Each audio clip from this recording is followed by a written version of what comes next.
Então, eu queria que vocês recebessem com muitas palmas. Com muitas palmas. Calma, eles estão se preparando, calma. Com muitas palmas, enquanto eu falo, eles estão se preparando. Queria que vocês recebessem com muitas palmas, Levi e Bruna! Mais palmas! Eles vão chegar, vai dar certo. Ele tá chegando!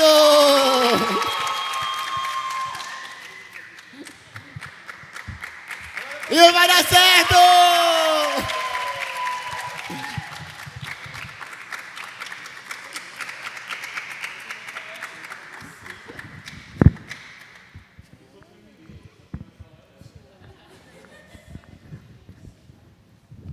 Gente, é muito bom receber vocês aqui.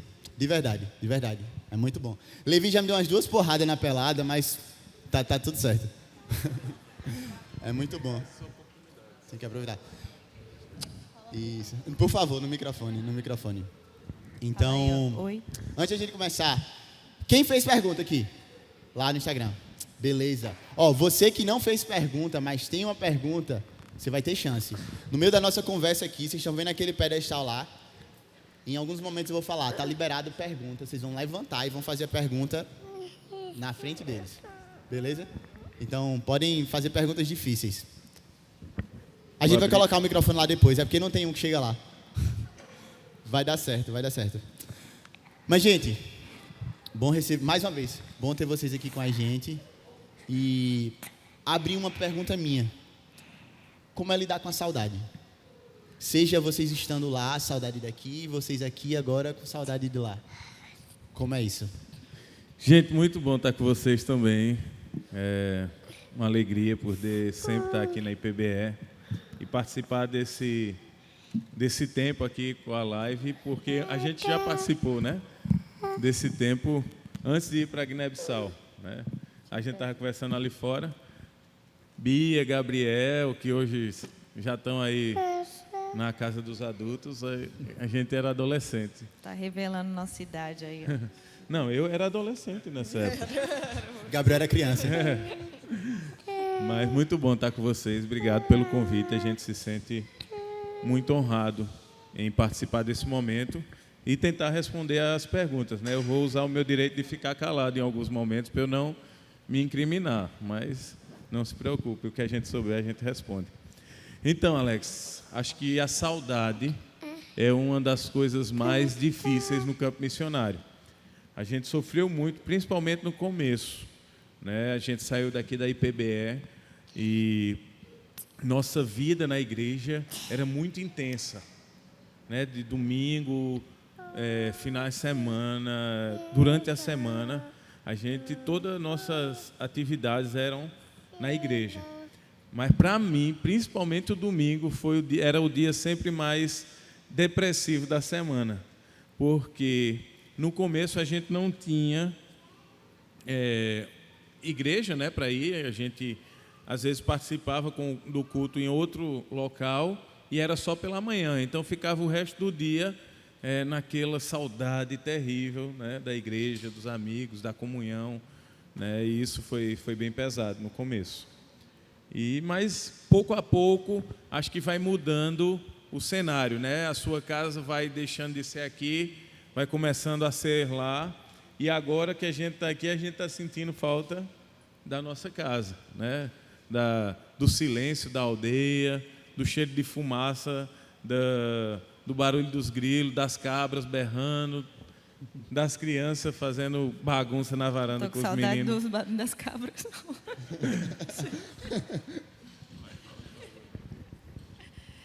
Eu acho que a saudade sempre vai existir, né? Menos das cabras. Menos das cabras, das galinhas, essas coisas não. Mas a saudade sempre existe dos dois lados, né? Quando a gente está lá, tem vezes que bate muito mais forte a saudade, né? A ponto de você começar a chorar e querer voltar. Levi já disse que se fosse mais perto para pegar o avião, a gente já tinha voltado. Agora, como são 6 horas e a estrada tem muito buraco, aí a gente acaba desistindo. No meio do caminho, Passa a volta. noite, aí Deus fala, não, fica aí mais um pouquinho. Mas tem vezes que a saudade é muito grande e aí você às vezes se questiona, né? Quero voltar, né? Queria estar lá. Mas aí depois é aquela coisa, Deus renova as misericórdias dele na nossa vida e aí passa e a gente continua. Mas a saudade permanece. Imagina. Vive nessa montanha russa, né? Sim. Emocional. E aí eu queria voltar, retroceder um pouquinho e juntar duas perguntas que foram feitas aqui. A primeira é, por que Guiné-Bissau? E a segunda é, como foi a primeira vez de vocês lá? Como é que vocês foram bater lá e como é que foi essa recepção? Foi lá que Deus falou com vocês, tipo, é aqui. Então, começou com uma brincadeira de criança, literalmente. Eu, quando tinha por volta de 10 anos de idade, sempre ia buscar minha mãe no seminário, que ela dava aula lá no Betel brasileiro, e tinha alguns alunos que eram africanos. E toda criança, na verdade, se chegar um africano aqui, todo mundo vai perceber, né?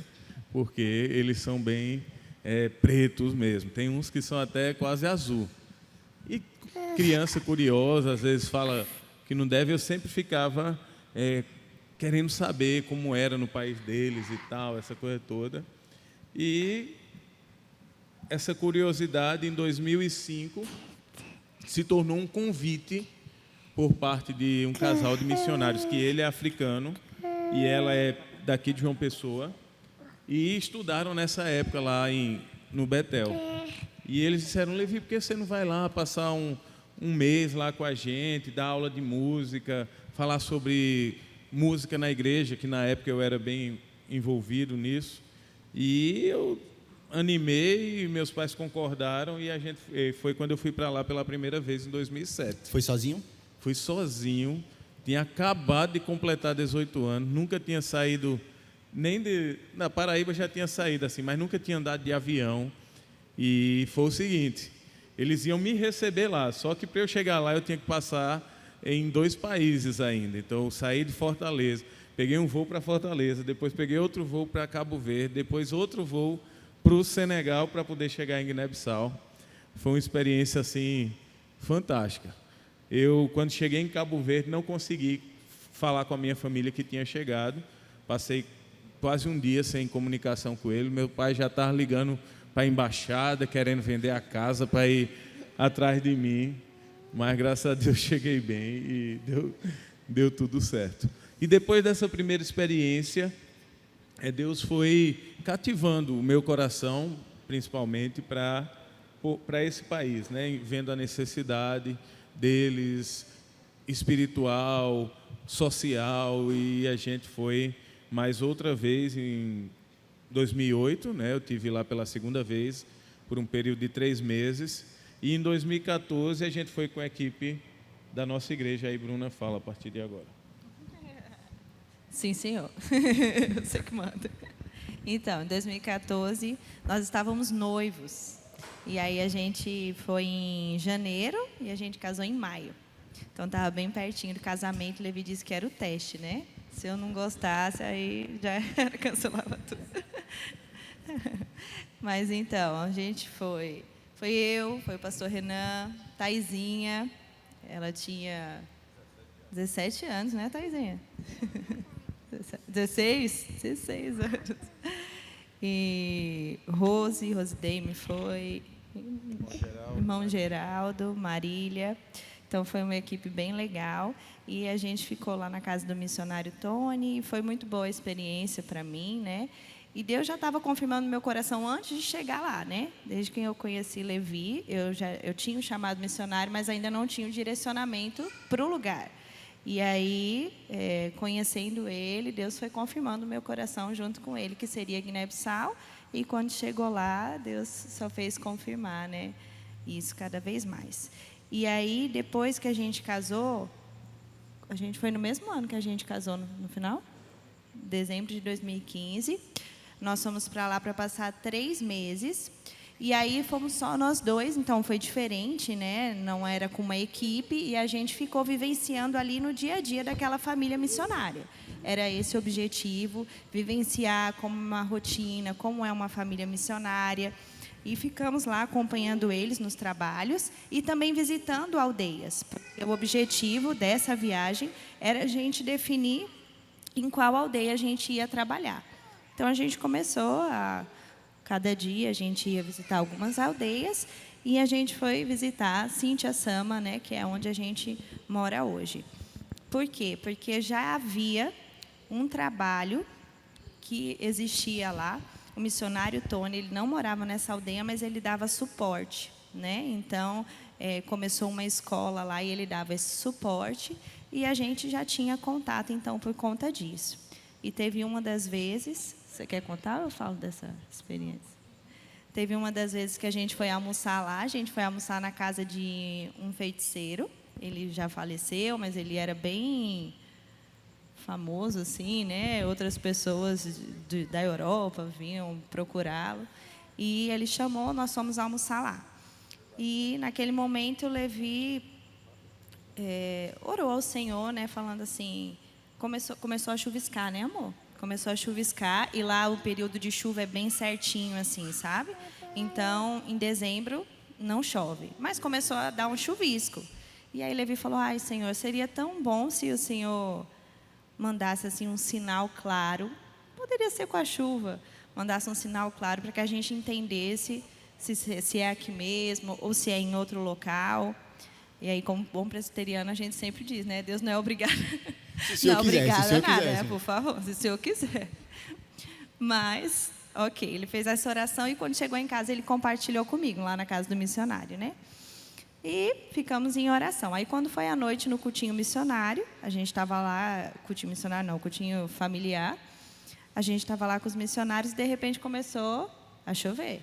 Chover legal. Não era chuvisco, não, era chuva. E eles comentando, e no grupo lá dos missionários, o pessoal comentando. E não era para chover. Não era, porque não chove nessa época. Então, eles começaram a comentar. Gente, está chovendo, e todos os missionários aqui estão falando que está chovendo, está chovendo. E eu e Levi, a gente começou a olhar um para o outro. Lascou, Deus respondeu. Respondeu. E aí, quando terminou o culto, a gente compartilhou com eles que a gente tinha feito essa oração. E desde então a gente entendeu que Deus estava confirmando ali Cintia Sama. Depois daí já era, né? Já era. Legal, legal demais.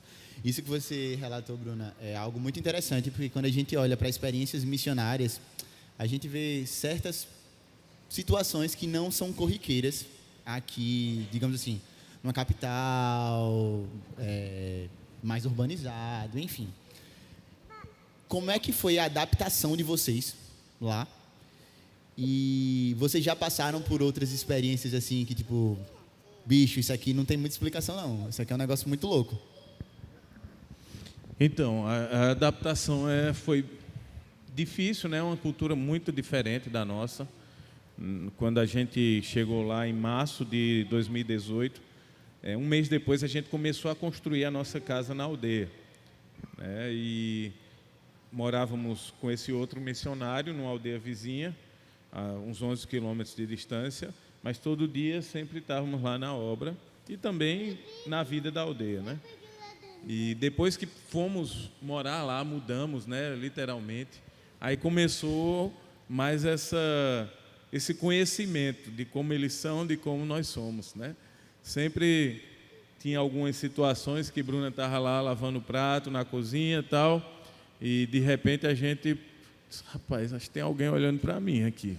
Aí você olhava para trás, tinha alguém na janela olhando dentro da casa assim, e para eles algo assim muito, muito tranquilo, muito de boa, porque a vida deles é do lado de fora da casa, né? As casas são mais como dormitório, então as mulheres cozinham do lado de fora, eles fazem a refeição do lado de fora, tudo é do lado de fora. Então, quando a gente chegou lá, acho que era quase um zoológico, né? Eles ficavam olhando, olhos brancos ali dentro da Os da brancos, casa. ó Levi. Pois é, lá eles me chamam de branco. E era alguma das experiências, né? Então, o senso de privacidade deles e nosso é muito diferente. Hoje eles já estão mais acostumados, outros não, né? Outros ainda chegam, já vão botando a cara grande assim na janela. Foi Lucas e Carla, a gente estava com eles essa semana e eles disseram, né, que um dos dias que eles estavam lá, Carla estava meio mal e ficou deitada e Lucas estava com ela. De repente, um negão passando assim na janela, eles tiveram um susto, mas ficaram, o que está acontecendo assim e tal, mas nada fora do normal. Isso é uma das coisas, né, que é difícil. Aí depois, em uma das minhas visitas na aldeia, perguntaram, você não vai colocar muro na sua casa? E eu estava meio resistente, porque talvez se eu colocasse um muro fosse uma barreira, tá, essa coisa. Mas aí um deles mesmo falou, casa que não tem muro não tem dono. Aí eu peguei essa palavra dele e disse, então, se casa que não tem muro não tem dono, a minha vai ter dono. Mas aí a gente fez uma cerca que é comum de lá, né? E foi bem melhor, porque você vai colocando limites, né? E isso é importante para a saúde da família da gente e também para o relacionamento com o povo. Teve uma situação... É isso que eu queria saber. Fica vendo, gente. Fica vendo. Levi estava fazendo um atendimento na casa de uma pessoa, né? Acho que era uma ferida na mão. Estava ele e eu, acho que só tinha o Lucas ainda. E aí o pessoal conversando lá, e aí na minha frente falaram assim, Levi, aí, ó, ela pode ser a sua segunda esposa. Eu continuei fazendo curativo. E né? eu continuei fingindo que não estava ouvindo, né? Quando eu trabalho, eu não escuto nada, não sei de nada, estava focada. E ela ficou braba comigo, porque era para eu ter falado lá na hora. Que conversa de segunda esposa, só tem uma. Não é? Mas é uma coisa normal para eles, né? E eu não podia reagir na hora. Como que é? Uma situação, né, que você perguntou aí. Na verdade, que não tem explicação no âmbito espiritual, talvez. Isso, um negócio mais sobrenatural, talvez. Era isso que vocês a gente saber, nunca né? viu, a gente nunca viu questões assim, por exemplo, feito tem aqui na Universal, né? Os demônios que gostam de aparecer, falar no microfone, dar Ser show entrevistado assim, né? e tal, podcast com demônio. Exato. Lá não tem isso não. Mas teve situações da gente entender que era assim, claramente a ação do diabo, né? Lá na nossa aldeia. Por exemplo, o pessoal estava a mesma família assistindo um jogo lá, né? Era o final de alguma coisa. E começou uma discussão lá entre o tio e o sobrinho e deram uma cacetada na cabeça desse rapaz que ele ficou assim desorientado de um jeito que não era normal, né? E começou uma briga generalizada lá, a ponto deles correrem lá para o lado da casa da gente para pedir ajuda, né? E esse jovem, né, que tinha sofrido essa pancada ficou alucinado, assim, querendo voltar para matar o outro, e a gente segurando ele e levamos ele lá para casa. E teve uma hora que ele aparentou ter se acalmado assim. Quando a gente soltou ele, ele correu no escuro, né, que lá na aldeia não tem energia, e bateu com a cara num tronco de árvore. Aí pronto, aí foi um desespero da mãe, das irmãs, porque aí o sangue começou a escorrer, e eles são muito intensos nessa expressão, quando vê alguma coisa de acidente, essas coisas. E o que estava mais perto da gente para acolher ele era a igreja, ali onde a gente se reúne, e a gente foi para lá e começou a orar por ele, porque, assim, a situação estava bem difícil. E uma coisa interessante nessa experiência foi que o irmão dele pediu para a gente orar por ele, e todos são muçulmanos lá. E eu disse, rapaz, que mais a gente faz aqui é orar, Tá aqui a gente quem ora. Está aqui quem ora. Então a gente orou e começou a pedir a Deus que colocasse a mão naquela situação e que libertasse aquele jovem. Depois de um tempo ele foi se acalmando e a situação voltou ao normal. Mas são situações difíceis, né, que a gente enfrenta lá. É que é muita muito relacionamento com o Cristo, né, com o Espírito Santo, para saber lidar com esse tipo de situação, né? Você nem pode espiritualizar demais e nem ser cético, né?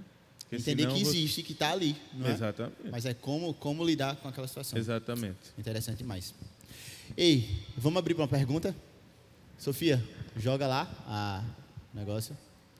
Se for difícil demais, eu Aí, ó, pergunto ao chat pergunte GPT. se tiver coragem. Quem tem uma pergunta? Vamos lá. Agora. Quem tem? É agora. Dou-lhe uma. Dou-lhe duas. Ninguém? Ninguém? Não, tem mais pergunta aqui, mas eu estou liberando para fazer ali. Tuco, vem Tuco. Vem, Boa. Tuco.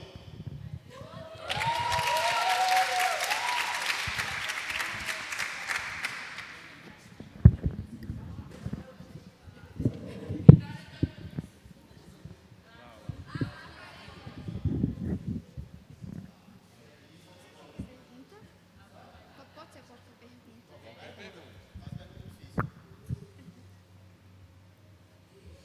Vai com calma, cara. Peraí. O que significa Mene Mene Tekel Perse? Eita. Rapaz. Daniel. Meteu Daniel aqui no jogo, viu? Rapaz. E agora? E aí, Tuco? Eu não sei não.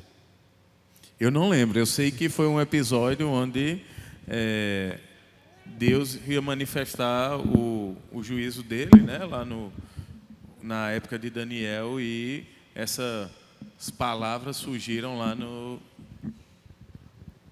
Mas Na o casa do significado rei. é pesado foste na balança e foste achado em falta. Era o julgamento de Deus contra o O rei da... rei da Pérsia, se eu não me engano. Beleza? Beleza? Valeu. Muito bom, Tuco. Tu é corajoso. O resto aqui é tudo medroso. É.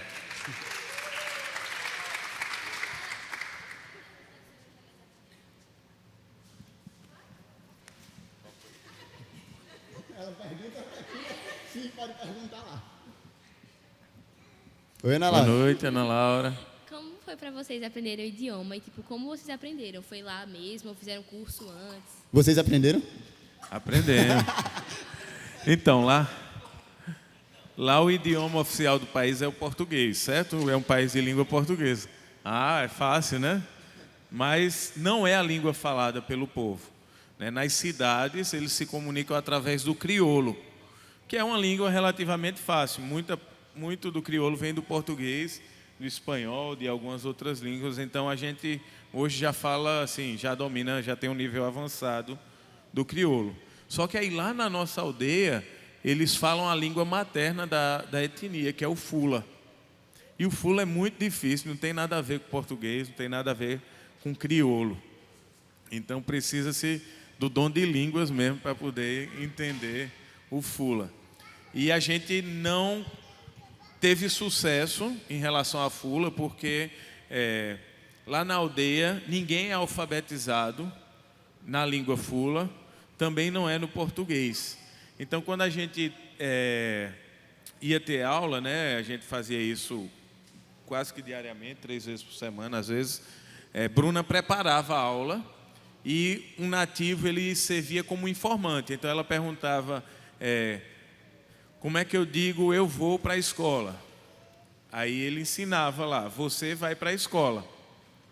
Só que a gente não queria saber você vai para a escola, eu queria saber eu vou para a escola. Só que aí ficava essa confusão toda quando a gente ia verificar, né, no dia a dia, lá conversando com o povo, sempre tinha alguma coisa errada. Então isso é um desafio muito grande. Crioulo a gente já consegue pregar e tal, a gente já desenrola.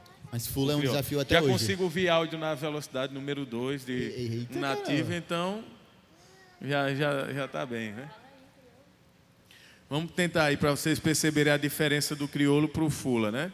Por exemplo, bom dia, boa tarde, boa noite, em crioulo é praticamente a mesma coisa, né? Só vai ficar mais nordestino, assim, bom dia, boa tarde, boa noite, certo?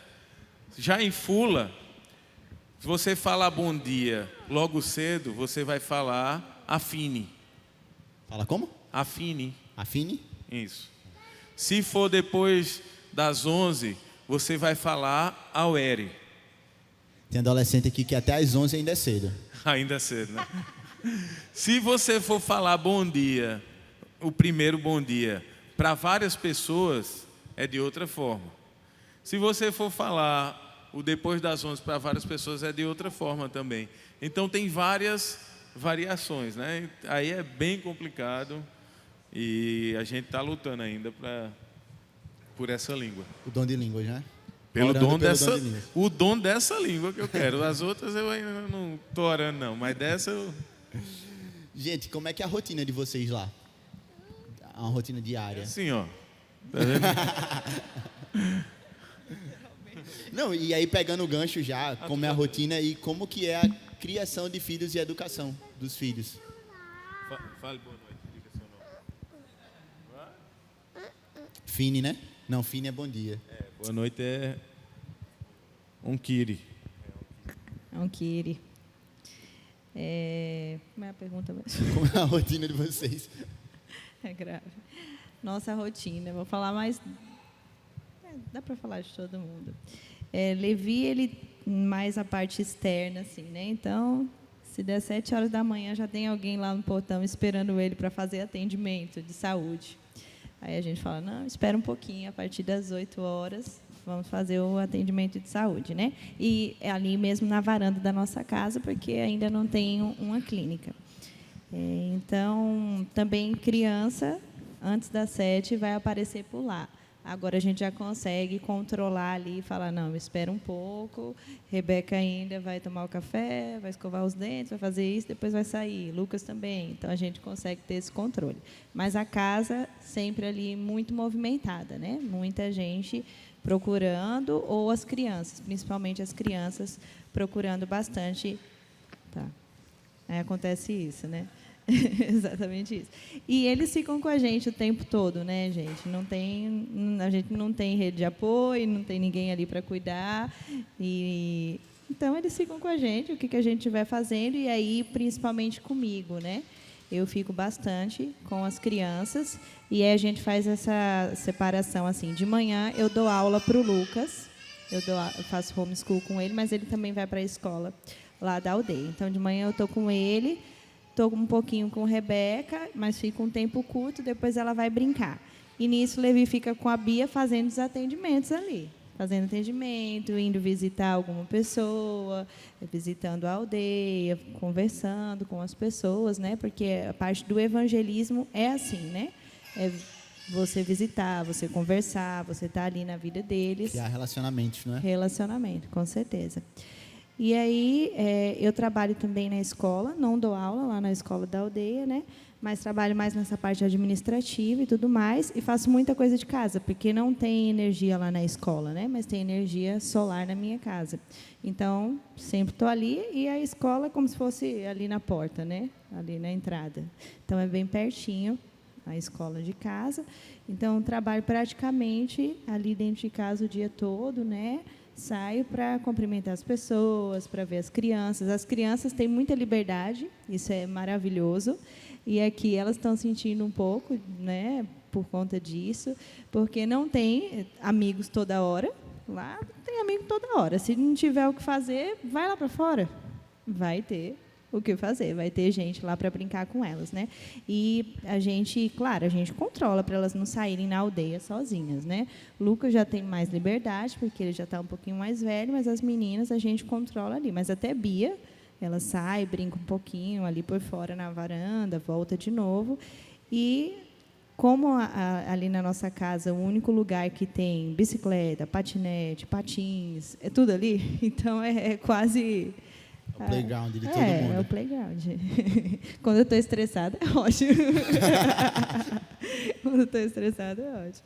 Mas, então, fica ali, né? Até quando a gente está dentro de casa, tem alguém ali brincando com os brinquedos das crianças, né?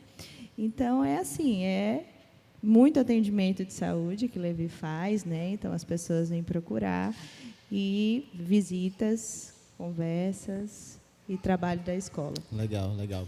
Vou aproveitar que o Levi não está agora, fazer essa pergunta para você. E eu acho que você vai poder responder de forma melhor. Foi uma menina que fez essa pergunta. E aí o Levi está voltando. Já está vendo. Como tem sido para vocês? Como é que vocês conseguem ou não contornar a questão de ter um tempo mais particular entre vocês como um casal? Como um casal casado. Sim. Como que é isso? Semana passada, nós fomos para Gravatá, para um congresso, né? Participar de um congresso. Só que só foi a gente, então a gente achou o máximo. 2 dias a gente estava achando... Quer dizer que Disney está em Gravatá agora? A gente achou o máximo, porque isso lá não acontece, né? Não fica só a gente, a não ser quando elas vão dormir. Né? Então, a gente tenta ser intencional nisso, né? A gente coloca elas para dormir cedo. Normalmente, elas dormem muito cedo lá na aldeia, né? E a gente se esforça para não dormir junto com elas quando vai colocar para dormir. Porque, às vezes, isso acontece, né? Aí, chega no outro dia, putz, dormi, desculpa, foi mal. Então, a gente se esforça para quando elas forem dormir, a gente ter esse tempinho ali só nosso, sem elas, né? Legal, bom demais. Gente, algum tempo atrás a gente soube da notícia de que houveram as primeiras conversões lá em Sintia-sama e nos alegramos muito mesmo com essa notícia, nos alegramos com vocês pelo trabalho sendo feito, mas não foi rápido, né? Demorou algum tempo, um tempo considerável. Como foi lidar com essa espera? Você está lá trabalhando todos os dias, criando relacionamento, evangelizando, falando sobre Cristo, ensinando, e vai, e vem, e parece que não gera fruto. Como é que foi lidar com isso? E como é que foi a experiência de ver a primeira conversão, as primeiras conversões? Então, a gente já sabia, né, já imaginava que não seria fácil, né? Mas aí, às vezes, quando você vai perfurar o solo, né, você encontra uma pedra e o trabalho fica mais difícil. Acho que foi mais ou menos isso que a gente experimentou. Por causa da questão da língua, a cultura deles, a religião, tudo isso deixou o trabalho mais difícil.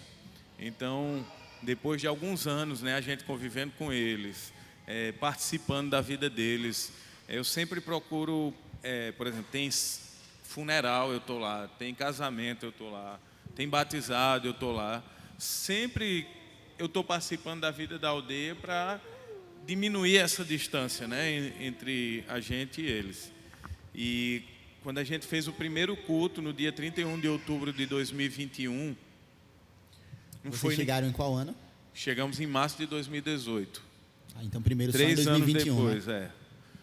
A gente fez o primeiro culto lá. E no dia anterior eu convidei, né? Lá eles têm um costume, né? O convite de casamento é algo muito, muito sofisticado lá. Eles compram sabe essas balinhas de menta, né? Que a gente compra aí, nem sei se existe mais. E é o convite. Então ele vai lá na sua casa e diz: olha, essa semana vai ter o casamento da minha filha, e entrega uns bombonzinhos, umas balinhas assim. Aí eu comprei algumas balinhas e saí entregando, tá, dizendo: olha, amanhã a gente vai ouvir a palavra de Deus lá, tal, não sei o quê. E para minha alegria, ou tristeza na verdade, ninguém foi. Não teve nenhum visitante, só estava a gente, os professores e tal. E eu fiquei muito chateado, porque eu disse: rapaz, 3 anos eu servindo esse povo aqui, e eles não tiveram a consideração de aceitar o convite, né? Mas depois passou.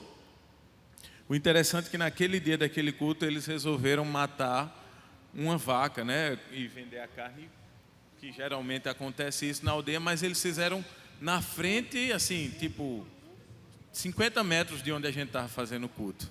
E passaram o tempo todo ali, à distância, né, mas ouvindo, observando, e quando terminou, foram lá cumprimentar a gente e tal. Então, depois disso, né, uma vez ou outra ia um aluno da escola, mas existe uma ordem, né, por parte da liderança da aldeia para que as pessoas não participem, né, do culto, não vá para a igreja e tudo mais. E quando foi um dia antes da gente sair da aldeia em 2023 para vir para o Brasil, porque Bruna estava grávida da Bia, um jovem procurou a gente e disse que queria entregar a vida a Jesus, né? Foi a primeira conversão. Eu fiquei muito feliz, né? Achava que não ia ter essa oportunidade de ver alguém entregando a vida a Jesus, e foi como uma injeção de ânimo ali antes de voltar para o Brasil, tipo, como se Deus estivesse falando para mim: olha, eu estou trabalhando, né? Mesmo que você não esteja vendo, eu estou trabalhando. E depois disso, outros jovens, né, também nos procuraram algum tempo depois para entregar a vida a Jesus. E quando foi em fevereiro desse ano, a gente batizou cinco jovens. Foi uma experiência incrível, né? Nem quando eu batizei as minhas filhas foi tão emocionante como batizar essa turminha de lá. E o testemunho deles também é muito constrangedor, porque, exceto um, todos os outros foram perseguidos pela família, né? Pela família, pela liderança, que muitas vezes é um tio, é um parente próximo, e ameaçados de morte, e tipo, ameaçaram de bater e tudo mais, para que eles voltassem atrás. E eles permaneceram firmes, convictos, e estão caminhando aí na fé, para a glória de Deus. Glória a Deus, glória a Deus. E até te perguntar sobre essa questão da perseguição, que é algo real para quem se converte lá. Como acontece de fato essa perseguição? Pode chegar a vias de fato a questão de morte mesmo? Sim, sim. Na verdade, a gente, como missionário, a gente nunca enfrentou perseguição, né? Nenhuma ameaça e coisas do tipo. Mas esses jovens convertidos, eles sofrem perseguição mesmo. Uma menina, né, que entregou a vida a Jesus, ela teve que fugir de casa, porque a irmã que denunciou ela, né? Ela estava morando na casa da irmã, na capital, e a irmã começou a perceber que ela não estava mais na sexta-feira fazendo a oração, que é a oração principal ali, 2 horas da tarde. E pegou algumas vezes ela lendo a Bíblia e tal, não sei o quê, e questionou ela. E ela disse que era cristã. E essa irmã entrou em contato com o pai, e o pai disse que queria falar com ela e perguntou por que ela não estava mais, chama de raça, né? Raça, a oração deles, porque ela não estava raçando mais e tal, e ela pegou e disse que era cristã. Sorte que o pai dela está fora do país, mas depois dessa confusão ela fugiu de casa, porque o tio começou a ameaçar ela, dizendo que ia bater nela e tal, e ela fugiu de casa. E eu tive a oportunidade, nesse mesmo dia, falar com o pai dela, né? Na verdade, ele ligou para mim, revoltado, porque a filha, né, ela tinha dado queixa na polícia por causa dessa situação, porque ela estava com a vida ameaçada de verdade. E ele dizendo que isso nunca aconteceu com a família dele, de ir para a polícia e tal, e que se ele estivesse lá, ele fazia uma besteira e esperava a polícia ir resolver a situação. Porque para eles é uma vergonha muito grande o filho, né, que cresce muçulmano, nasce, na verdade, muçulmano, e deixa a tradição dos pais, é como um desrespeito terrível para eles. E outros casos, outros 2 meninos também passaram pela mesma situação. Um deles, o Amado, teve que fugir durante a madrugada porque o tio dele estava disposto a matar ele mesmo, e isso aí. Então, de alguma forma, a gente tenta acolher, né? Tipo, entregou a vida a Jesus, te vira agora. Não. Somos a mesma família, a gente tem que participar e acolher eles, porque, tipo, eles foram expulsos de casa, aí o cara vai comer o quê? Vai morar onde? Quem vai pagar os estudos deles? Toda essa coisa faz parte dos desafios da igreja, né?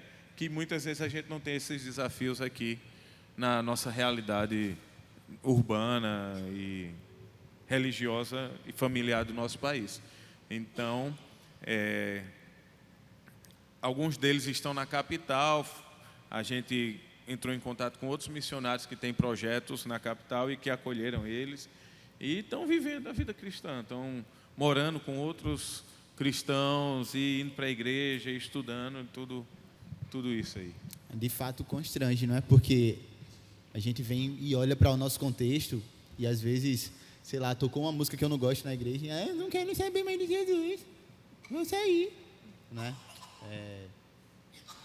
Que a gente olhe para esses testemunhos e nos impactem de forma real. Levi, vocês almejam talvez algum outro campo missionário no futuro? E aí deixa eu emendar com outra pergunta que me fizeram aqui. As crianças pedem para morar no Brasil. Vocês têm planos para de repente voltar a morar no Brasil? Vamos começar então pelas duas últimas. A maior parte da vida das crianças foi lá em Guiné-Bissau, né? Lucas foi para lá com 1 ano e 3 meses. Então, Rebeca foi com 8 meses e Bia foi com 6 meses. Então, eles não tinham tanto vínculo afetivo com avô, com avó, com tia, essas coisas. Então, a construção maior deles é lá. Eles viveram mais tempo lá em Guiné-Bissau do que aqui no Brasil.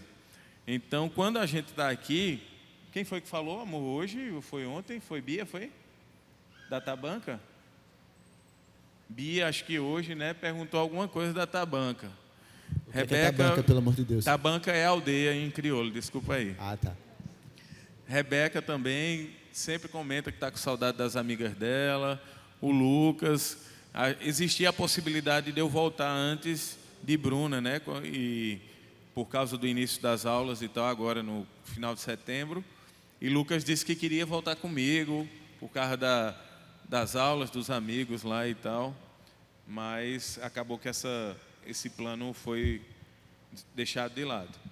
Então, eles sentem falta, né? Sentem falta de lá, quando estão aqui, e sentem falta daqui também, quando estão lá, né? Não tem McDonald's, não tem toda essa A internet estrutura. tem, né? Eu fiquei sabendo que a internet lá é melhor do que a daqui. A internet de lá é Starlink, né? Pelo menos a que a gente estava usando é melhor do que daqui. É bem...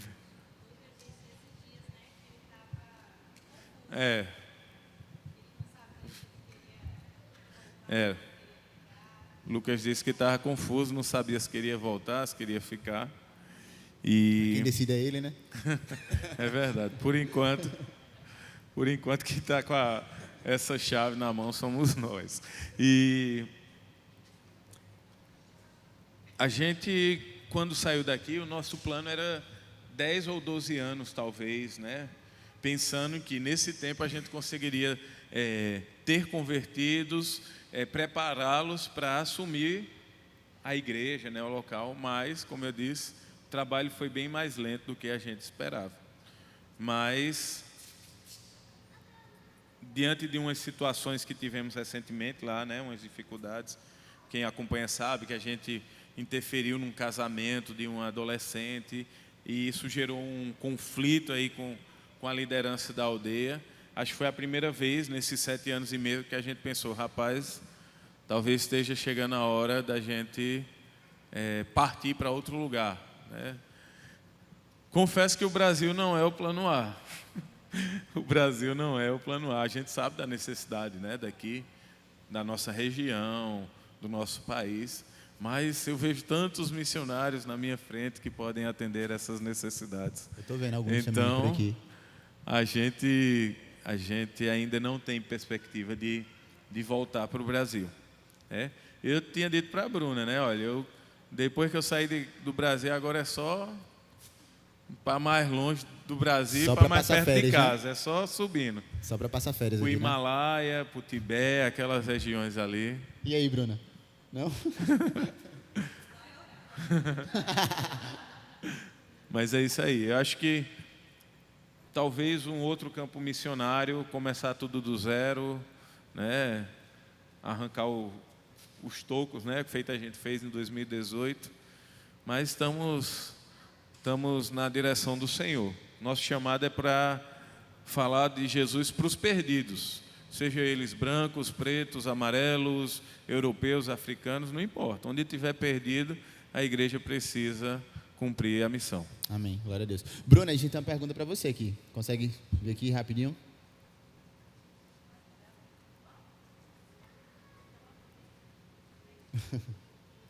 Ó, enquanto a gente vai fazer essa pergunta, já preparem para de repente quem tiver alguma pergunta fazer, que vai ser logo depois dessa pergunta. Então, perguntem, pensem, criem coragem.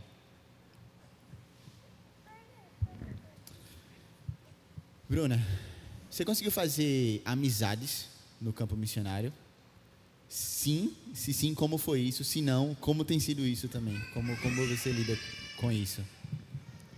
Então, é muito difícil fazer uma amizade lá, porque a minha realidade, principalmente falando de mulher, né, das mulheres, é muito, muito diferente. Por quê? Primeiro que elas vivem fora, né? Fora ali o tempo todo. Só entra para dormir, porque a casa é composta de quartos. O banheiro é fora, a cozinha é fora. Se eles forem te receber, a sala deles é fora, tudo é fora, né? E elas vão catar lenha, né? Então, elas vão lá para o mato, catam lenha. Elas vão catar água. Elas vão, às vezes, lavar a roupa lá no rio. E elas vão pilar, né? E eu não faço essas coisas. Pilar. Pilão. Ah, pilão. Moer, Tá. Ok. Ok. Vocês sabem o que é pilão? Beleza. Então, todo dia, às vezes, assim, 6 horas da manhã, você já está lá escutando o barulhinho. Pô, delas filando, né? Para fazer café da manhã, almoço e janta. Então, das oportunidades que eu tenho muita, muita dificuldade de evoluir ali um assunto, né? Então, tinha uma mulher que estava grávida e eu tenho mais contato com ela. E aí, ok, estamos grávida, vai dar para... Eu também estava grávida, então vai dar para rolar um assunto ali, né? Eu estava empolgada. E aí, qual vai ser o nome? Ah, não sei, é meu marido que dá. Putz, mas... E qual o sexo? Não sabe o sexo, né? Porque só vai saber depois. E não tem aquele romantismo, não tem nada na gravidez dela. Ela está grávida e pronto, ali, às vezes nem consulta direito ela faz. Então, não evoluir. Mas você pensa em algum nome, você tem vontade? Não tem. É meu marido que dá, eu não dou palpite nisso. Então, acaba que você fez o que hoje? Ah, eu fui pilar, fui fazer isso, fui no mato, catei lenha. E você? Aí elas falam assim, né? Algumas as senhoras, principalmente as senhoras, chegam lá em casa e falam: e aí, Bruna, não fez nada hoje, né? Elas acham que eu não faço nada, gente. Porque a minha realidade... Aí eu falo, realmente, igual a você eu não fiz. Realmente, igual a você eu não fiz. Então, eu tenho muita dificuldade. Tenho algumas, mas não é aquela intimidade, aquele contato. Não. Eu tenho muitas amizades de brasileiras, missionárias, né, que a gente vai conhecendo aí e que estão lá em Guiné-Bissau. Entendi. Então, é um motivo para oração, né? Inclusive, isso, com certeza. Esses relacionamentos de vocês. Legal. E aí, quem tem pergunta? Vamos lá. Dudu, vai lá.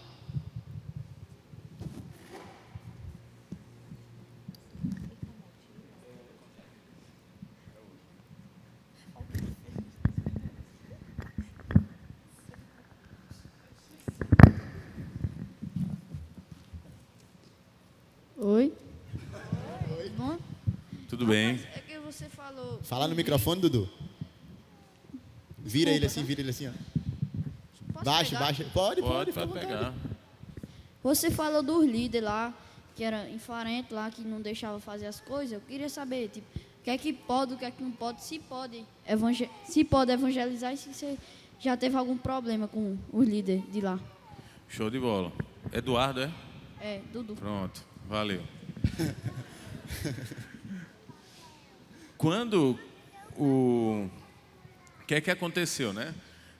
Quando o missionário Tony foi convidado por essa aldeia para ir lá, eles tinham ouvido falar do trabalho que ele fazia em outro povo, em outra aldeia. E quando ele foi lá, ele ouviu o pessoal dizendo: olha, a gente quer escola, a gente quer uma farmácia igual você tem lá na sua aldeia. E o missionário explicou: certo, mas a gente não trabalha só com isso. né? O nosso objetivo é falar de Jesus, ter uma igreja e tal. Não sei. Então, desde o começo, o povo da aldeia que a gente está hoje já sabia disso. Quando a gente foi lá em 2016, que a gente entendeu de Deus, né? Teve direcionamento para lá.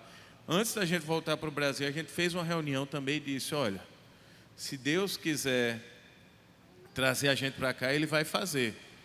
Mas vocês precisam permitir que a gente fale de Jesus na escola, nas visitas, nos atendimentos de saúde, em todo lugar. E eles sempre concordaram. Aí o que é que acontece? Sempre que tem reunião de pais da escola, geralmente 3 meses, ou algum evento, Páscoa, coisa do tipo, a gente fala de Jesus. Fica lá 50 pais, todos muçulmanos lá, eles participam da reunião, escutam, por mais que não concordem, mas estão lá. E a nossa escola também, ela tem um nome, né? Escola Evangélica de Cíntia Sama. Os pais, quando fazem as matrículas das crianças, eles assinam um termo de ciência, de que na escola é ensinada a palavra de Deus. Então, não tem nada escondido lá, né? Eu disse, eu estou indo para a guerra, não vou ficar disfarçado, não. Se tiver que o negócio ficar difícil, vai ficar de qualquer jeito. Aí, o que é que aconteceu? Recentemente, agora no mês de junho, nós tivemos uma situação que a liderança da aldeia aproveitou para trazer um descontentamento deles com a questão do evangelismo da igreja e também do ensino bíblico na escola. E eles disseram, olha, a gente não quer que vocês falem, não queria igreja aqui na aldeia, a gente nunca quis igreja aqui na aldeia, e também não quer que vocês falem de Jesus na escola, não, porque os nossos meninos vocês estão tirando os nossos meninos do islamismo para o cristianismo. Aí eu escutei e disse a eles, olha, é o seguinte, desde o começo vocês sabiam, né, que a gente queria ter uma igreja, mas o problema deles é com o espaço, né? E o espaço da gente lá é muito simples, é tipo um bangalôzinho sem paredes altas, né, meia parede, onde a gente se junta lá aos domingos. O ano passado funcionou uma sala de aula o ano todinho. Quando precisa ter atendimento de saúde, tem lá, reunião dos pais, tem lá. Então eu expliquei a ele, olha, a gente não é apegado à estrutura física como vocês são. A gente pode fazer o culto embaixo do cajueiro, na varanda da minha casa. Se vocês não quiserem que a gente faça aqui, a gente vai fazer em outro lugar, não importa, né? Isso para a gente é indiferente. Mas, de toda forma, vocês sabiam disso desde o começo. E em relação a ensinar a palavra de Deus na escola, 200 crianças ouviram a mesma história que esses que entregaram a vida a Jesus ouviram. E aprove a Deus escolher esses e salvar esses e dar coragem a eles para assumir a fé, né? Feito vocês dizem, eles têm um ditado lá que é tipo destino de Deus, né? Quando morre alguém num acidente, acontece alguma coisa assim sem explicação, eles dizem, é destino de Deus. Aí eu disse para eles, isso que aconteceu com eles é destino de Deus, né? Ninguém pode lutar contra a mão de Deus. Se Deus quiser salvar outros, Ele vai salvar e ninguém vai poder impedir isso. Então, eles trouxeram isso, né, essa situação que não queriam, mas assim, eles não impedem a gente. Várias vezes a gente recebeu equipes de pessoas que foram lá e a gente distribuiu a Bíblia em áudio, como eles são analfabetos, né? A Jocum tem um trabalho muito legal que eles traduziram para várias línguas, né? Pegaram traduções de várias línguas lá do país, colocaram num cartão de memória e a gente dá de graça lá na aldeia.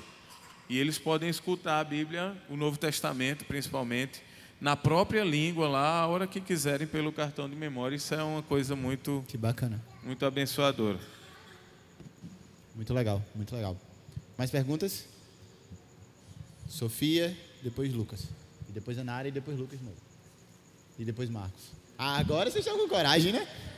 Eu tenho duas perguntas. Eu ia terminar e eles vão fazer pergunta, viu? Então... Eu tenho duas perguntas.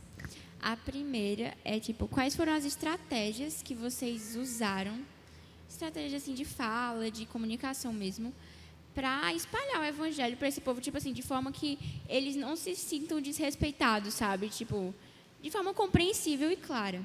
E a outra pergunta é se algum pai tipo, deixou de escrever o filho nessa escola porque era cristã. E se isso aconteceu, como foi que vocês lidaram com isso? Então, uma das estratégias que a gente usa é essa que eu falei dos cartõezinhos de memória, né? Eles são muito, para todo lado que eles andam, eles estão com um celular, mesmo que seja simples, sem ser de smartphone, cabe cartão de memória, eles escutam rádio e tudo, então é um povo muito oral, né, na comunicação. Isso é uma estratégia muito boa. Sempre que a gente precisa, que a gente vai fazer alguma coisa que vai ter evangelismo, vai pregar a palavra de Deus, eu chamo um tradutor para traduzir do crioulo para o fula, para que não se perca nada. Eles têm muita dificuldade com o crioulo também, alguns falam crioulo, mas na maioria é só fula mesmo. Então nisso a gente vai tentando, né, comunicar o evangelho. Acho que uma das maiores dificuldades, uma das maiores barreiras é essa questão da língua, né, que dificulta mesmo o trabalho de evangelismo, essa coisa. Em relação o pai, quando soube, então, quando teve uma situação que a menina foi expulsa de casa, o pai tirou os irmãos dela da escola. Ele disse, não, vocês não vão mais. Eles perderam um ano, né, sem estudar por causa da situação da irmã. Mas já teve caso, por exemplo, do pai dizer para a gente, olha, eu quero que você fique responsável pela minha filha. O chefe da tabanca estava insistindo com ele para que a filha dele casasse com o filho mais velho e tal, e ele não queria que ela estudasse. E eu disse, tá bom, se você quiser, a gente acompanha ela, né, investe nos estudos tal, até ela se formar, se Deus permitir. Mas você não pode dar ela em casamento. E ele disse que ele só acreditava em escola de branco, né? A expressão, quando eles falam assim, se referindo ao estrangeiro. Não é pejorativo, né? Não é pejorativo, não. E isso, de alguma forma, é bom de ouvir, porque a nossa escola tem sido um referencial lá nas outras aldeias. A gente já recebeu vários convites de outras aldeias para colocar a escola lá, mesmo tendo escola do governo, porque eles veem o compromisso e como as crianças se desenvolvem em relação às outras crianças. Então, apesar de ser uma escola confessional, a gente ensina a Bíblia e tudo mais, os pais, eles não sabem o perigo que estão correndo em colocar os filhos lá. Então, a gente aproveita essa oportunidade. Bacana. Antes da próxima pergunta, Levi, como funciona a religião muçulmana lá? É algo que eles vivem de fato? Eles realmente creem nela? Ou é algo mais cultural, intrínseco à família, à sociedade ali? É mais algo cultural, mas é uma religião meio que hereditária, né? Eles não entendem a teologia, muitos, né, digamos, 98% não sabem os porquês da religião, porque não come carne de porco, ou porque outras coisas, né, relacionadas a essas coisas da religião, porque eles cresceram assim, viram o pai fazendo assim, viram o tio, o avô, então eles não fazem por causa disso, não é porque eles sabem que no Antigo Testamento Deus orientou nas leis cerimoniais que não se deveria comer animais impuros, tal, não sei, essa coisa toda. Então eles não têm esse conhecimento. É uma religião mesmo assim, cultural, familiar. Né? Exatamente. Legal.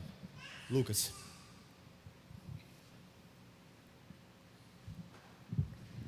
Bom, voltando no âmbito de perseguição, o senhor falou que houve 5 convertidos, né? E um desses pais ligou para o senhor perguntando, enfim, irado. E essa ira dele com a filha dele cabe a ti também? Eles têm um olhar com ira para os missionários? Deu ruim pro lado de Boa vocês? pergunta. Então, essa família, particularmente, essa menina não é da nossa aldeia. Ela estuda lá na nossa escola. Né? A aldeia dela fica a uns 3 quilômetros, mais ou menos, de distância, 3 a 4 quilômetros. E o pai dela era relativamente próximo a mim. Né? Ele, uma vez, precisou pintar a escola, eu contratei ele. E uma vez ele precisou que instalasse umas torneiras lá na aldeia dele, na casa dele. Eu que fui fazer a instalação. Então a gente tinha um laço de amizade bem considerável. E quando teve essa situação, a última vez que eu falei com ele foi no dia, né, que teve esse problema, que a família estava na polícia, para que ela testemunhasse diante dos outros que ela seguia Jesus agora. Depois de lá, eu não vi mais ele está fora do país, mas também ele não mandou mais mensagem, não ligou, o vínculo de amizade ali foi comprometido. Eu tive a oportunidade de, numa tentativa de apaziguar a situação, levar ela de volta na aldeia, no período da Páscoa desse ano? Acho que foi esse ano. E encontrei a mãe dela e conversei e tal com eles. Mas depois, né, que eles tiveram uma tentativa frustrada dela voltar atrás, aí a coisa ficou tensa de novo. Então, os outros, né, pelo menos lá da aldeia, eles são bem assim falsos comigo, né? Pela frente é aquela coisa, tudo bem e tal, vão lá, faz consulta. A gente dá medicação, mas por trás querem ver a gente fora dali. Imagina. É por aí, mas enquanto Deus estiver com a gente lá, a gente está por lá. Enquanto tiver liberado, né? Pelo menos por fora. Quando fechar a porta, a gente A Himalaia, né, vai Bruna? embora. Nara, vai lá. Vocês podem fazer pergunta para a Bruna também, tá, gente? Por favor, façam pergunta para a Bruna. Opa! Eu tenho duas perguntas. A primeira é se vocês já pensaram em desistir. E, tipo, alguma situação que vocês pensaram assim, não aguento mais. E a segunda pergunta é o que motivou a vocês a continuarem nesses momentos assim difíceis. Eu não escutei A continuar. O quê? O que motivou vocês a continuarem? Logo a desistir, vamos passar para ela que ela vai falar. Não, eu acho que nunca chegou ao ponto assim da gente dizer vamos e realmente chutar o pau da barraca. Não. Todas as vezes que eu penso assim, está muito difícil, ai Senhor, no fundo do meu coração eu entendo Deus falando assim, não é a hora, não tenho paz para isso. Né? Inclusive, quando a gente está aqui, eu fico me pegando assim e me lembrando a mim, porque é muito bom estar aqui, né? É muito bom estar com os amigos, é muito bom estar na igreja, é muito bom fazer coisas que você não fazia há tanto tempo e que lá você não tem nada disso, no básico você não tem. Então, é muito bom e você vai sendo levado por isso, e isso vai tomando conta do seu coração e... Vai sendo tentado a... Você vai sendo tentado. Ficar. A ficar. Isso aqui tá bom. Você fala, isso aqui tá bom. Eu sinto falta disso.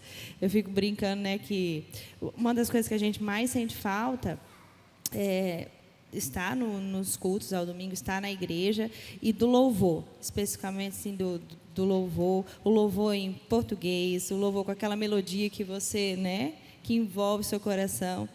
E aí, normalmente, eu tenho chorado muito. Eu vou parar de chorar, como dizer, coitada, essa menina está sofrendo muito lá em Greve Sarge. Aí, quando eu comentei isso, uma amiga minha falou, realmente, eu estava olhando para você nessa hora e falando, coitadinha dela. Mas são coisas assim, né, que vai mexendo com o nosso coração, mas eu entendo claramente, né, nós entendemos que ainda não é a hora de voltar. né? E o que faz a gente continuar é essa convicção do Senhor, né? Se não for isso, a gente não continua. Mas Bruna falou, né, logo lá no começo a questão do aeroporto e na verdade é verdade, porque toda família ela tem conflitos, né? Casamento tem conflitos, toda essa coisa. E tem hora que chega a um ponto de você dizer não, eu quero sair daqui, não estou aguentando mais aqui. E duas situações. É muito longe o aeroporto e não tem avião todo dia. Não é fácil você comprar uma passagem. Preciso ir para São Paulo amanhã de madrugada, você compra e tal. Então, tudo isso faz parte da graça de Deus, que faz a gente se arrepender e pedir perdão e continuar. E lembrar disso, né? Que é a convicção que Deus tem nos dado, que é para a gente estar lá. Show.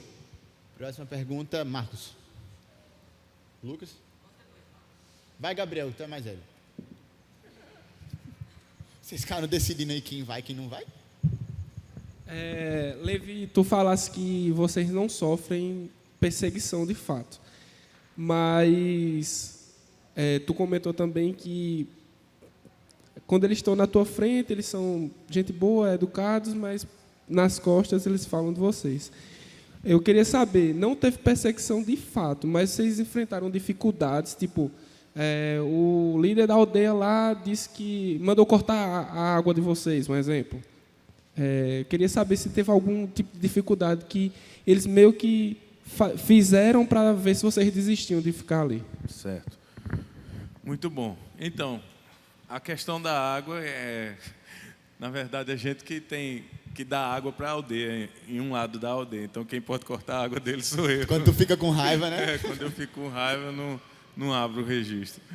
Mas, só esclarecendo, não é que eles fiquem falando mal da gente, é como se eles ficassem inflamando os outros para que o projeto saia de lá, principalmente por causa dessa parte do Mesmo que eles aproveitem do projeto, sim, né? Sim, tem uns que eles... Porque o que é que aconteceu? Quando surgiu essa possibilidade, foi convocado a aldeia, né? Olha, eles são cristãos, eles querem... A gente quer a escola, a gente quer a parte da saúde, mas eles querem igreja, querem falar de Jesus e tal. E aí, a gente vai deixar ou não vai? Metade quis, metade não quis, outra parte, tipo, tô nem aí, votou em branco, e a maioria ganhou, né? Então, essa turma mais religiosa, mais apegada ao islamismo, que não queria, de alguma forma é uma resistência, né? Eles aproveitam essas situações para querer dizer, vamos, não está dando certo não. Inclusive, outras aldeias, né? Quando souberam, tem branco lá tem cristãos lá em Cintia-Sama. Aí foram falar com a liderança, dizer, não aceitem, vocês vão ter problema, não sei o que e tal. Então há essa resistência aí. Acho que o máximo o que eles fazem, né, tentando assim minar o relacionamento é isso, né? Tentar aproveitar de uma situação ou outra para tem que parar de falar de Jesus na escola, tem que acabar com os cultos, mas só isso mesmo. Eles não deixam as crianças participar dos cultos, os jovens, as mulheres, isso aí a gente descobriu. Teve uma situação... quer falar? Teve um adolescente da escola que estava participando do culto e o pai dele foi lá buscar ele na hora do culto. Aí acho que foi a pior pregação da minha vida, porque eu não consegui. Ficou tão tensa a situação, né? Depois chegou o chefe da mesquita e falando alto lá, dizendo para o menino sair. E o menino sem querer sair, com medo, porque ia apanhar. Aí ficou aquele clima tenso, aí eu pedi a ele para esperar, quando terminasse o culto, eu ia lá na casa dele. Aí ele foi embora e quando terminou o culto, eu fui lá com o menino e um dos nossos professores. Pedi para que ele não batesse no menino, né, que eu que tinha convidado ele para ir para a igreja e tal. E ele disse, em respeito a você, eu vou atender o seu pedido. E graças a Deus eles não fizeram nada com a criança lá, não. Show. Apesar de não haver perseguição de fato assim, mas é um ambiente sempre hostil, né? Lucas. Então, Marcos.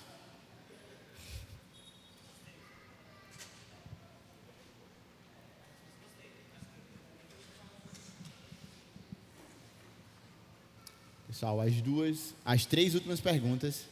E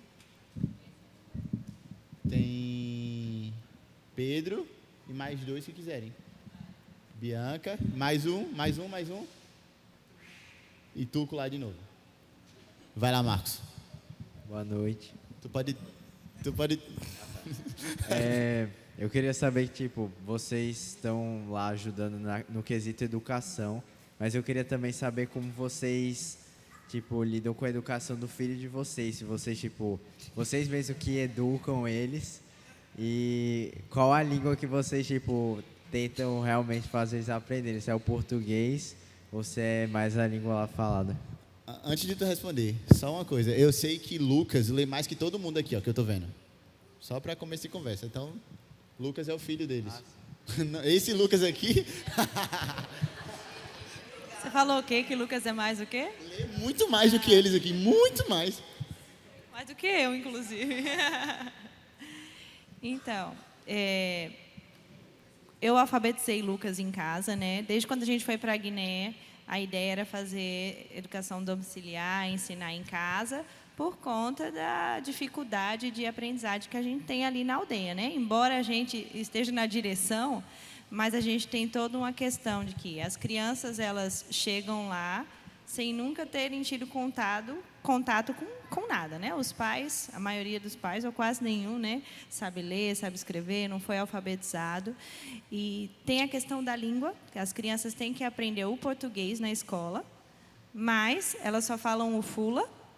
Então, chegou ali no pré, ela só vai falar o fula, tem que aprender o português, o professor fala crioulo. Então, o que acontece é trilíngue. A gente agora tem uma escala com os alunos da noite e eles fazem a tradução do crioulo para o fula, para eles aprenderem português. Então, tudo isso vai sendo com que o ensino fique atrasado, né? Então, eu comecei a alfabetizar Lucas em casa. Quando foi ali no primeiro ano dele, ele falou: mãe, eu quero ir para a escola. Eu falei: não, vai não. E ele ficou pedindo, continuou pedindo. E aí a gente conversou com ele, falou: olha, se você for para a escola, você vai ter que estudar normalmente em casa, porque senão você vai ficar atrasado, vai ficar com déficit, né? E a gente continuou assim, então. Ele começou a ir para a escola, mas no contraturno tendo aula comigo, né? E tem sido assim desde então, desde quando a gente veio para o Brasil para o nascimento de Bia, a gente começou a participar da comunidade Clássico Conversations, que tem aqui, né? Outras famílias que fazem também homeschool participam dessa comunidade, e a gente tem todo um currículo e a gente segue lá, online, a gente sozinho, né? Rebeca, eu estou começando a alfabetizar e vai ser a mesma coisa. Se quando ela quiser falar: mamãe, eu quero ir para a escola. Ok, mas você vai também estudar comigo, né? E tem sido assim. E como a gente viaja muito, até lá a gente viaja muito, vai para a capital, vai fazer alguma coisa. Então, ele falta muito lá na escola, né?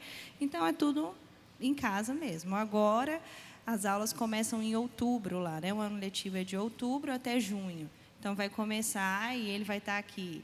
E lá ele começaria agora o 4º ano. Aqui ele está terminando o 3º. Então, é uma loucura, assim, mas... graças a Deus que a gente tem essa liberdade, né? E a gente consegue correr atrás e terminar tudo. Apesar das dificuldades, tem funcionado, né? Tem funcionado. Os meninos conseguem... Eles falam algo do fula? Fala pouco, bem pouquinho, mas mais do que eu. Lucas Daqui fala a mais pouco do ele que está eu. traduzindo para vocês. E o crioulo, Lucas e Rebeca falam super bem. Até Bia já estava começando, né? Ele sabe identificar palavrão em fula. Porque ele vai... Os amiguinhos estão lá: mamãe, ele falou palavrão. Meu filho, como é que é essa palavra? Me fale aí para eu saber. São várias, eu não consigo nem saber quais são. Muito bom, muito bom. Pedro, vai lá.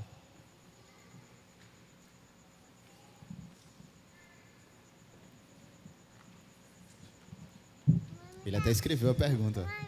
Pra não esquecer. Ó, você tinha falado antes que outras aldeias já pediram para chamar e colocar escolas lá, né? Aí, você já pensou na possibilidade de, tipo, evangelizar em outras aldeias de forma mais, tipo, morar lá, evangelizar lá, porque se eles te chamaram para botar escola, talvez facilitaria mais o ensino da palavra. A franquia de escolas. Já pensei nisso, né? Mas nós estamos precisando de trabalhadores. Se vocês quiserem ir para lá, e vai ficar mais fácil. Mas de verdade, não foi só uma aldeia, né? Foram várias aldeias. Eles, às vezes, tem um aluno dessa aldeia que estuda lá na escola, né? Tipo, o pai manda morar com um parente, um conhecido, para o menino estudar. Aí quando eles sabem, quando eles veem o desenvolvimento do menino, aí conta para a liderança da aldeia, e essa liderança manda chamar a gente. E o ano passado foram 2 que eu fui visitar com esse mesmo convite, né? Para colocar a escola lá. E tem uma aldeia maior, que é tipo um polo assim, né? E lá tem uma escola do governo, bem estruturada assim. É porque quando eu falo estruturada, talvez vocês pensem no Motiva, né? Mas não é o Motiva, gente. É o New Way. Hã? Hoje é New Way. Eles não entendem Motiva, não. É o quê? New Way. New Way. A escola da moda. New Way é... Eu nem cidade do interior eu posso dizer que tem escola desse tipo. Mas é algo bem simples assim. Mas o problema é que não há essa fiscalização, compromisso dos professores. Então, quando eles veem que a nossa escola funciona, eles querem. Aí eu digo, ó, tem escola se quiser, mas tem igreja, tem Jesus e tal. E muitos deles já aceitaram, né, essa condição da gente. Mas não tem como. Gente, né? Gabriel, como é o nome? Pedro. Infelizmente não dá para a gente atender toda a demanda. Só a demanda lá da aldeia já é muito grande, né? E todos esses convites, abrir escola em outros lugares, é um trabalho enorme. A gente não tem condição, se a gente não tiver uma equipe muito grande lá para suprir essa necessidade. Ainda, né? Ainda. Olha como é linda. Se for difícil, eu vou perguntar para o chat GPT. Viu? Não, primeiramente eu estou triste. Acho que a gente vai ter que marcar um café, porque eu tenho muitas perguntas. eu elenquei aqui 3, tá? As outras a gente vai ter que conversar depois.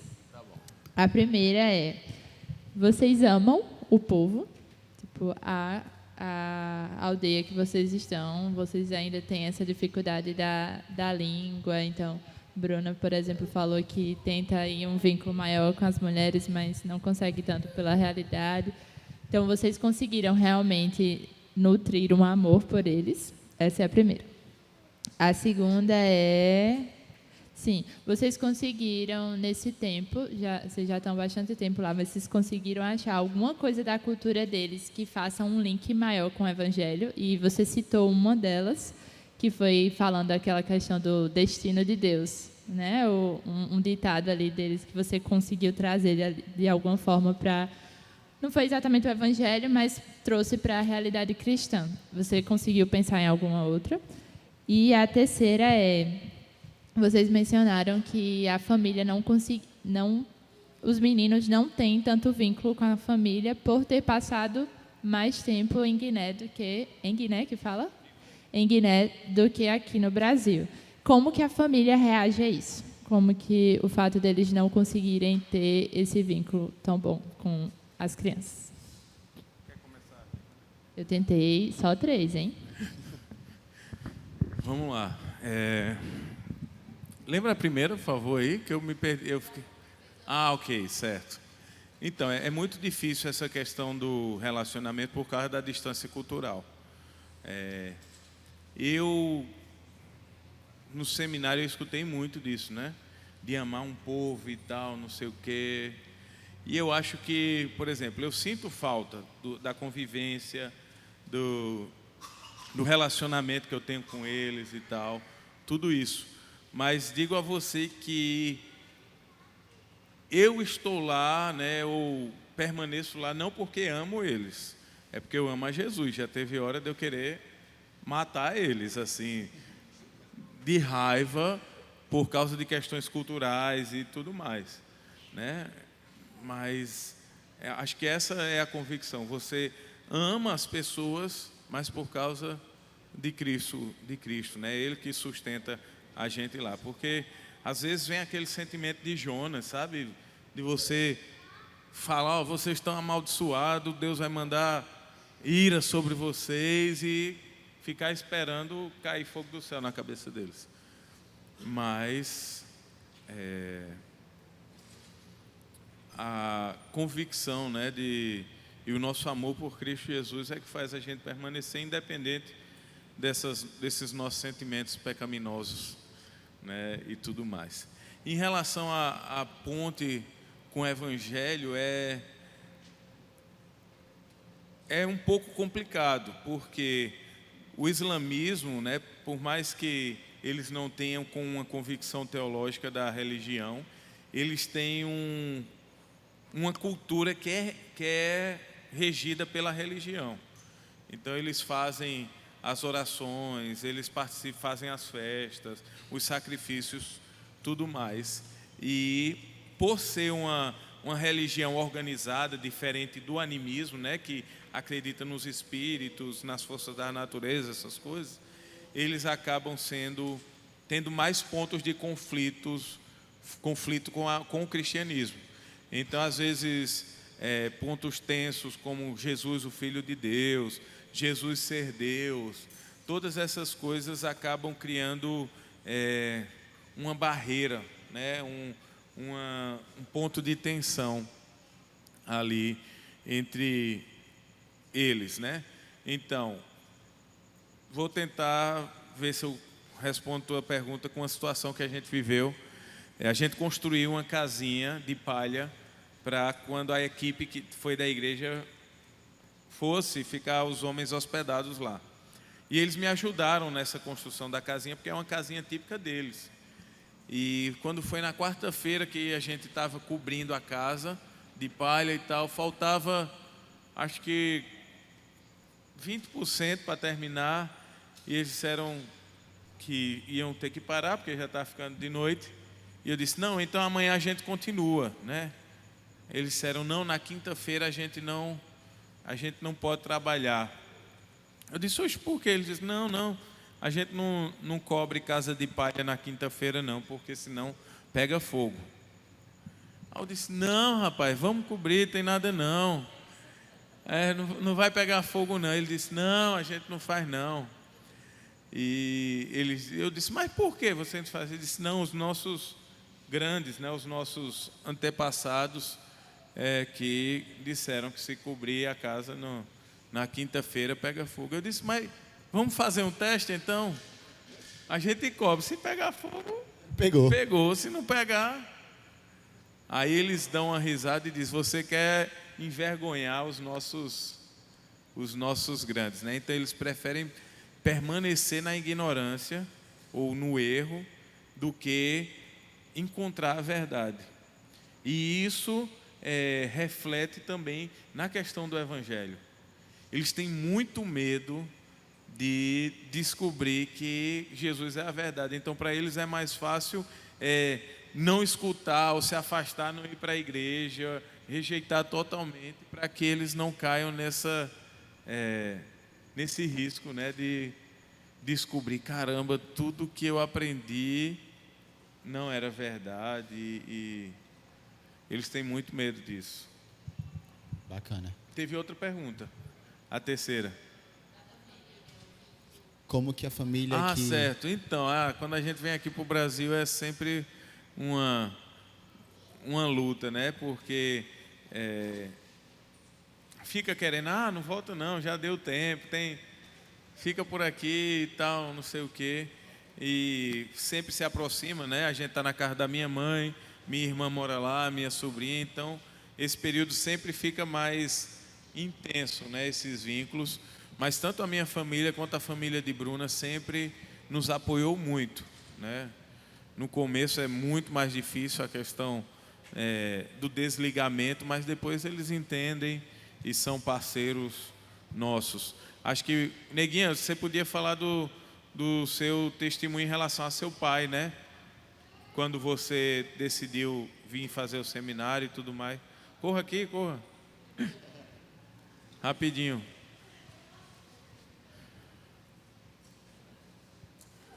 Então, mas assim, a família é muito importante nessa questão missionária. Só que aí, quando a família se opõe de um jeito que você percebe que não são razões espirituais, às vezes a gente precisa se posicionar para, tipo, importa obedecer a Deus do que aos homens, né? Não é que você vai desrespeitar o seu pai e a sua mãe, não é isso, mas você vai explicar que você está entendendo a vontade de Deus e precisa obedecê-lo. Não, fala para eles como foi a questão do seu pai, né? Logo quando você entendeu o chamado e decidiu vir estudar, e como hoje é a parceria, né? Depois que ele entendeu. Estou vendo se eu estou entendendo o que ele quer que eu fale. Vamos ver se... Então, eu fui no projeto missionário da Juvep, né? Na época eu fazia faculdade de economia, lá em São Paulo, porque eu sou de São Paulo, né? Então, eu fui no projeto missionário, voltei. E no projeto missionário, foi ali que eu tive o chamado do Senhor para missões. Então, quando eu voltei, eu falei para o meu pai, né? Para os meus pais, e aí ele falou... Não, isso pode ser só aquela emoção, né? E porque pode acontecer realmente, né? Depois de você voltar do projeto missionário, pode ser só emoção e tal. Não. E eu continuei ali com aquilo na mente e conversando com ele, conversando com a minha mãe. Minha mãe falou: Bruna, vamos orar. Se for da vontade do Senhor, seu pai vai acabar aceitando, né? Vai acabar aceitando essa ideia.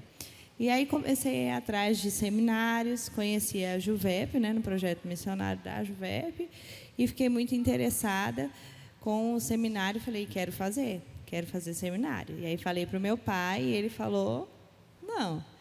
Então, aquilo ali eu voltei em julho, né, então a gente passou ali uns 6 meses orando e tudo mais. Quando chegou em dezembro, já estava pertinho, ele falou assim que eu poderia ir.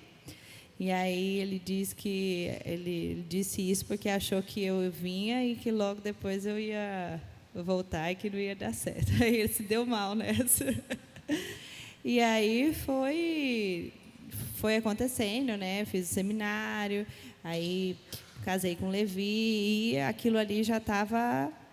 Meu pai foi começando a entender que aquilo realmente era a vontade de Deus, né? E minha família toda apoiando a gente. Sim, hoje ele é nosso parceiro, né? Está sempre conosco. Gente, muito bom. Tuco tem a última pergunta? Vamos lá, Truco. É a última e a gente... Sobre missões, hein, Tuco? Não, quem é Melquisedeque?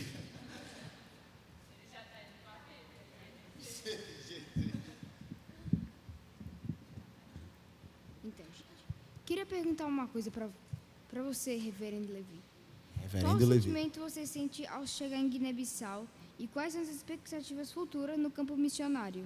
Show de bola aí, velho, cara.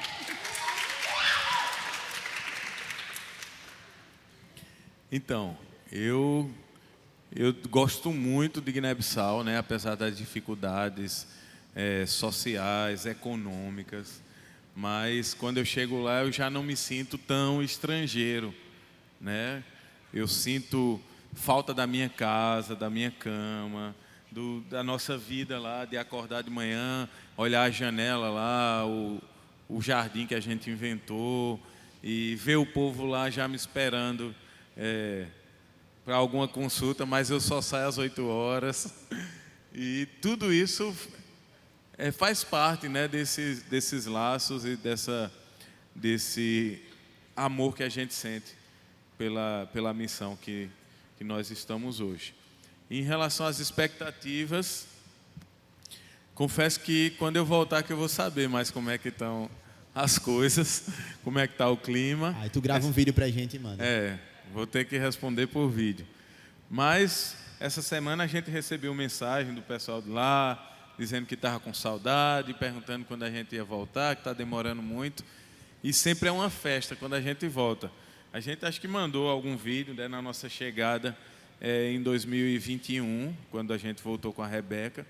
Gente, foi um evento assim na aldeia, o pessoal muito assim feliz com a gente voltando, até as mulheres velhas dançando no meio da estrada quando a gente estava passando. Renova, né? A gente se sente querido, amado, apesar das diferenças, mas eles gostam da gente, a gente também ama eles por causa do amor de Jesus. Show, muito bom. Eu queria fechar, e agora, 2 últimas perguntas, já as últimas palavras de vocês, para a gente encerrar por agora. No ano passado, vocês receberam uma comitiva, não é, aqui da igreja, de pessoas que foram visitar vocês lá. Qual foi a importância disso para vocês, enquanto missionários?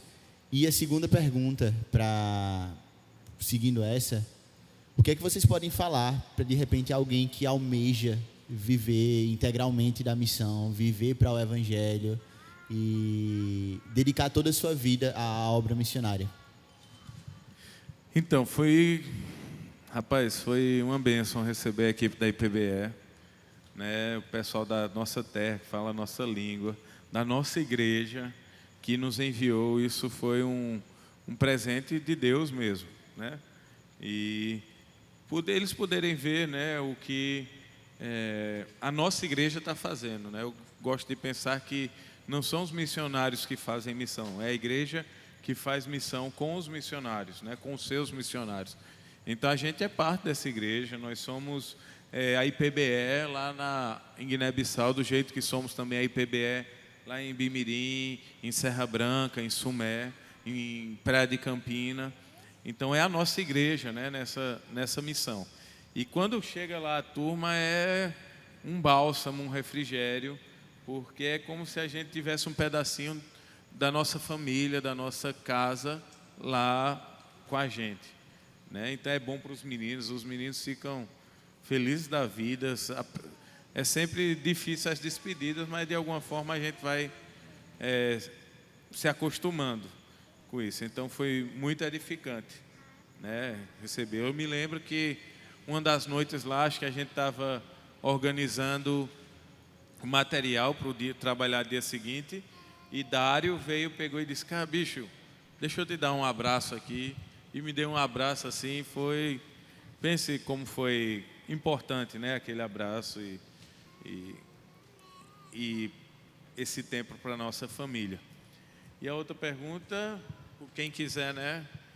Gente, o campo missionário é desafiador. Eu penso que depois da conversão, né, um segundo milagre que Deus opera no nosso coração é movimentar alguém para o campo missionário. É muito bom estar aqui, né, dentro desse ambiente confortável, domingo, PG, cultos adolescentes. Isso é muito, muito gostoso, muito seguro, mas às vezes Deus coloca esse desejo no nosso coração de deixar tudo isso aqui e ir embora. E abraçar os desafios, os perigos e viver pela fé de uma maneira bem mais intensa, né? E consequentemente Deus também dá essa graça maior quando a gente resolve obedecer. É uma questão muito de obediência, né? De você entender a vontade de Deus e dizer: Senhor, eis-me aqui, eu quero ir, eu vou.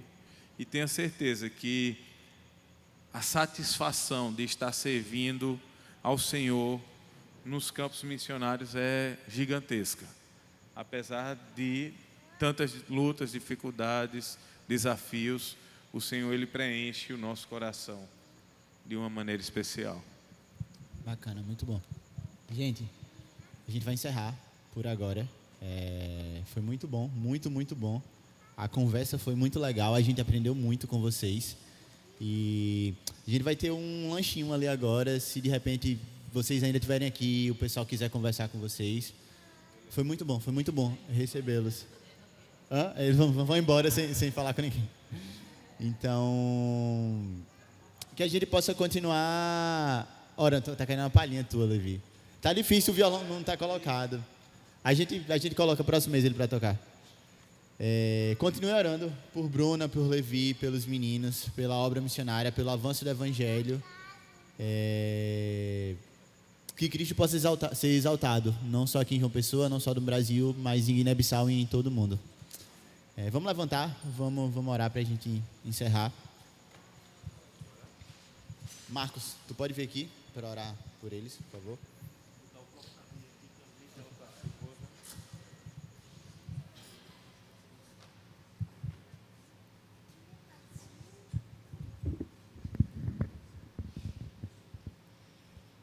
Amém, Senhor. Queremos te agradecer, Pai, te louvar, porque o Senhor está nos proporcionando esse momento, essa noite, em que podemos desfrutar de uma conversa com os missionários que estão vindo da África. E glória a Deus, a Ti, Pai, por tudo que o Senhor tem feito, por tudo que o Senhor tem abençoado nessa família, pelo Teu ministério e pela vida deles também, Pai. Queremos te agradecer por isso e também te pedir que nós tenhamos uma noite agora abençoada, tranquila, que possamos cessar nossas dúvidas em relação a isso, que possamos também pegar o exemplo desses irmãos, Pai, e realmente seguirmos o Evangelho, realmente espalharmos a Tua Palavra, independente das situações, das circunstâncias, e que a gente realmente possa tê-los como inspiração, Pai. Te pedimos também que o Senhor possa estar abençoando cada um aqui em volta para a sua casa e que possamos ter um momento bom de comunhão agora. Em nome de Jesus te oro, amém.